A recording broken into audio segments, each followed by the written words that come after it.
एक बड़ी साजिश लगातार इस देश में पुलवामा 2019 जब नरेंद्र मोदी के दोबारा आने के सारे रास्ते बंद हो गए थे तो एक गहरी साजिश शुरुआत हुई पुलवामा से। पूरी दुनिया को पता है सतपाल जी ने क्या सवाल खड़े किए और उसको कैसे खत्म किया गया। उसके बाद मोदी को नायक के रूप में बनाने के लिए सबसे पहली पिक्चर एक्सीडेंटल बनाया गया मनमोहन सिंह जी। एक्सीडेंटल पिक्चर के बाद लोगों को यह दिखाया गया कि एक प्राइम मिनिस्टर ये, और दोबारा एक पिक्चर बनाया गया नरेंद्र मोदी जिसको नायक के रूप में दिखाया गया। लगातार इस देश के आने वाले नए पीढ़ियों को मार्केटिंग के द्वारा एक साजिश के तहत देश के विकास से, जरूरत से, रोजगार से, किसान से, आम आदमी के सरोकार से और हमारे देश की जो इकोनॉमी है, हमारा देश की जो एजुकेशन और स्वास्थ्य व्यवस्था है, उसको कंप्लीट रूप से दूर रखने के लिए लगातार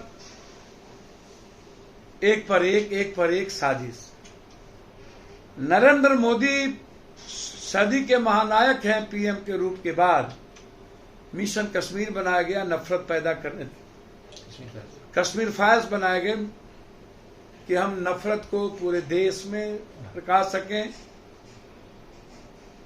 और जब कश्मीर फाइल्स के बाद देश में इस पर कोई बहस शुरू नहीं हुई, असर नहीं हुआ सिवाय मीडिया के, गोदी मीडिया के, तब जाकर के फिर एक पिक्चर, जब सारे रास्ते नरेंद्र मोदी और बीजेपी के बंद हो गए तो उन्होंने 2024 और इन क्षेत्रीय चुनाव को जीतने के लिए एक पिक्चर का पुनः सहारा लिया। जो जिस तरह कश्मीर फाइल्स को गलत तरीके से प्रस्तुत किया गया तोड़ मरोड़ कर, उसी तरह एक पिक्चर बनाया गया कश्मीर केरला फाइल्स, केरला स्टोरी, जिसके बारे में अंतिम में जब नरेंद्र मोदी लगातार क्या क्या शब्द के प्रयोग मंदिर मस्जिद से लेकर, हिंदुत्व से लेकर, गाली से लेकर, घरियाली आंसू से लेकर नमाज तक पढ़ने की बात कह दी गई, तब शुरुआत हुआ बजरंग दल। ये वही बजरंग दल है जिसको विनय कटियार भारत के एक सदन में रहने के बाद कुसुम मिश्रा 13 साल की एक बच्ची के साथ बलात्कार करके, यौन शोषण करके 4 दिन तक कैद रखते हैं। उस आरोप को दबा दिया गया। क्या कहा जाएगा इस बजरंग दल को? बलात्कारी बजरंग दल, या विनय कटियार जी को हनुमान की तरह प्रस्तुत आप करें, या विनय कटियार जी यदि बजरंग दल को लाया और बजरंग दल अब हमारे आस्था का सबसे बड़ा प्रतीक, जिस पर हमें गर्व है हनुमान जी, उसको जोड़ा जाना और हर भाषण में नारा लगवाना बजरंग दल, बजरंग बली। कोई रास्ता जब बंद हो गया, बजरंग बली के रास्ते भी जब नरेंद्र मोदी के बंद हो गए, कर्नाटक में जब ये तय हो गई कि पूरे देश में बजरंग बली की मंदिर हम लोग बनाएंगे, पूरे बिहार में पप्पू यादव बनाएंगे, मैं आपसे जानना चाहता हूं, क्या वही रेपिस्ट जिसने बजरंग दल को बनाया था, आज वो बजरंग दल को जिस तरीके से बीजेपी और नरेंद्र मोदी जी ने हमारे आस्था के सबसे श्रेष्ठकर मर्यादित पुरुषोत्तम राम की छाया रहने वाले हनुमान को जिस तरीके से जोड़ा गया है, क्या ये माफी मांगने की बात नहीं है? हम उम्मीद करते हैं कि ऐसे लोगों को माफी मांगनी चाहिए कि हमारे भगवान का इस्तेमाल राजनीति के लिए और एक निचले, जिसको क्या कहा जाए, फिर कोई बात कहूं तो गलत होगा, स्तर पर जाकर हमारी मर्यादाओं को तार तार करना। और जब सारे रास्ते बंद हो जाते हैं तब आता है केरला स्टोरी। इस स्टोरी को भी बहुत देश दो विचारधारा के लोग हैं। एक तरफ गोल्ड मेडलिस्ट, जिसके साथ सनातनी हिंदू से लेकर के हर मानवतावादी लोग और देश की आधी आबादी खड़ी है, और एक तरफ रेपिस्ट। क्या गोल्ड मेडलिस्ट इंडिया चाहिए या रेपिस्ट इंडिया? यह तय करना पड़ेगा हिंदुस्तान के युवा और हर आदमी को।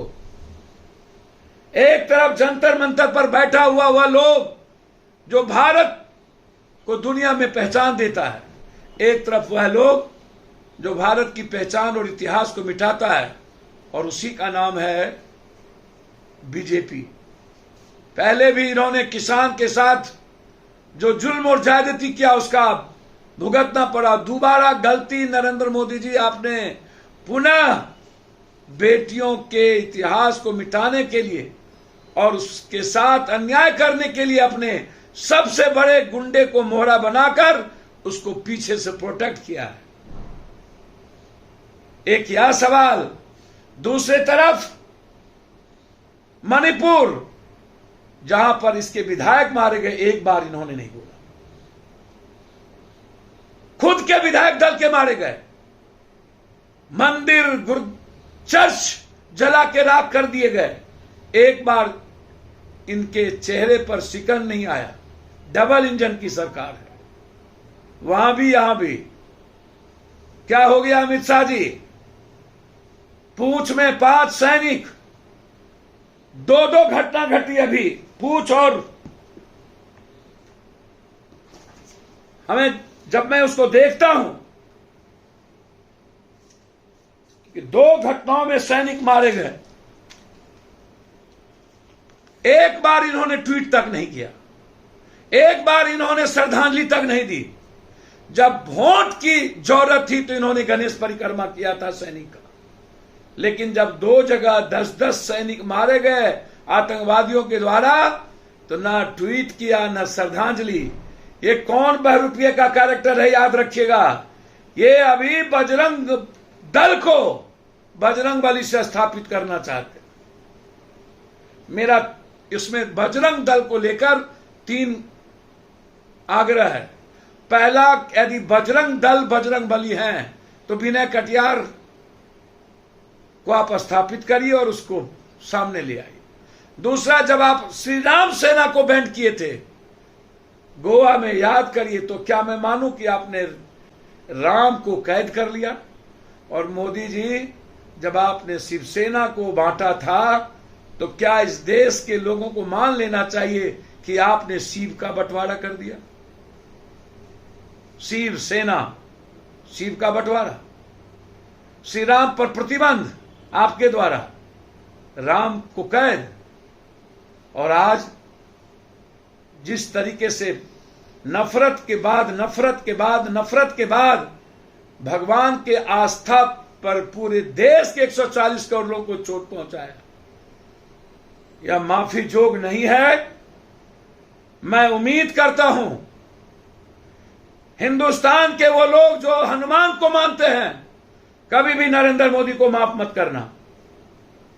ये लोग हमेशा ऐसे सवाल खड़ा करके कर्नाटक के विकास और माफिया और 40% घूस लेने वाली सरकार से आम आदमी को दिग्भ्रमित कर ऐसे चीजों को स्थापित करना चाहते हैं। आज हर आवाज यही कहती है कि बीजेपी माफी मांगो, बीजेपी माफी मांगो। इसीलिए मैं बहुत क्लियर हूं, बजरंगबली मेरे जीने की, मेरी मर्यादा की, मेरे चरित्र का आवरण है, और उसको, उस आस्था को बजरंग दल या विश्व हिंदू परिषद जैसे चीजों को सामने लाकर के, विश्व हिंदू परिषद का मतलब हिंदू, सनातनी हिंदू, विश्व हिंदू परिषद हो या बजरंग दल हो या IPF हो या कोई भी ऐसी सेना जो किसी का हाथ को काटती हो, किसी को गाली देता हो, किसी जाति के बीच नफरत पैदा करता हो, मेरा आग्रह है हर वह संगठन, सेना, हर वह विचारधारा जो नफरत पैदा करती है, इंसानियत को बांटती है, उसको प्रतिबंध लगाना चाहिए। उसमें विश्व हिंदू परिषद भी है, बजरंग दल भी है, IPF भी है, और उसमें निजी सेना भी है। मेरा मानना है कि सुप्रीम कोर्ट को सो मोटो नोटिस लेकर के ऐसी चीजों पर कार्रवाई करे, चुनाव आयोग कार्रवाई करे। और बिहार सरकार से मेरा आग्रह है, कोई भी सेना जो जाति को गाली देता है, कोई भी व्यक्ति ब्राह्मण को गाली दे या रामायण को, कुरान को या आस्था को, कोई भी व्यक्ति मंदिर मस्जिद को यदि सवाल उठाता है तो उसके पर प्रतिबंध लगाकर केस एफआईआर हो, एसपीडी ट्रायल हो, चुनाव एक कानून बनाया जाए, चुनाव लड़ने पर प्रतिबंध लगाया जाए। धन्यवाद। जिस तरीके से इन्होंने पिक्चर बनवाया है, अंतिम पिक्चर है इनकी 2024 के पहले, इसके बाद मुझे नहीं लगता चुनाव जीतने के लिए इन शब्दों के अलावा, इन पिक्चर के अलावा इनके पास कोई रास्ते बचेंगे। इस को प्रस्तुत कर जिस तरीके से इसने चुनाव में ऐसी चीजों का प्रयोग किया है, चुनाव आयोग को बीजेपी पर बैन करना चाहिए, नरेंद्र मोदी जी के प्रचार पर बैन करना चाहिए। कभी बजरंगबली और कभी गलत पिक्चर, ऐसे पिक्चर को बैन करने की जरूरत है। बिहार में जहां जहां बीजेपी की सरकार नहीं है, ऐसे पिक्चर को बैन करिए। इससे आने वाले पीढ़ियों पर गलत असर पड़ता है और ये ऐसे ही गलत चीजों का सहारा लेकर सत्ता में आने का प्रयास करते हैं। मैं उम्मीद करता हूं सरकार से कि सरकार इस चीजों को बैन करे, अन्यथा विपक्षी सरकार जहां उसको बैन करे और चुनाव आयोग इसको सो मोटो नोटिस ले। और मैं चैलेंज के साथ कहता हूं, इतने गाली गलौज के बाद, धर्म का नाम लेने के बाद यह साबित हो जाएगा इस बार कि अब नरेंद्र मोदी जी और भाजपा की कोई साजिश इस देश के विकास पर, इस देश के रोजगार पर, इस देश के किसान पर, इस देश के महिलाओं पर, इस देश के युवाओं पर, मजदूरों पर कोई असर नहीं पड़ेगा। हमें वह देश चाहिए जिसमें जीने का, बोलने का, चलने का, न्याय का, राइट ऑफ एजुकेशन का, हेल्थ का, इकोनॉमी का हमें आजादी मिले। और हम उस आजादी के लिए आगे बढ़े हैं। इसीलिए हम आज अपील करते हैं इस देश के हर अंबेडकरवादी लोगों को, हर बुद्धवादी लोगों को, हर मानवतावादी लोगों को और संविधान पर आस्था रखने वालों को कि ऐसे प्रोपगंडे का खिलाफ कर हम सबको सोशल मीडिया पर आवाज देना चाहिए। धन्यवाद।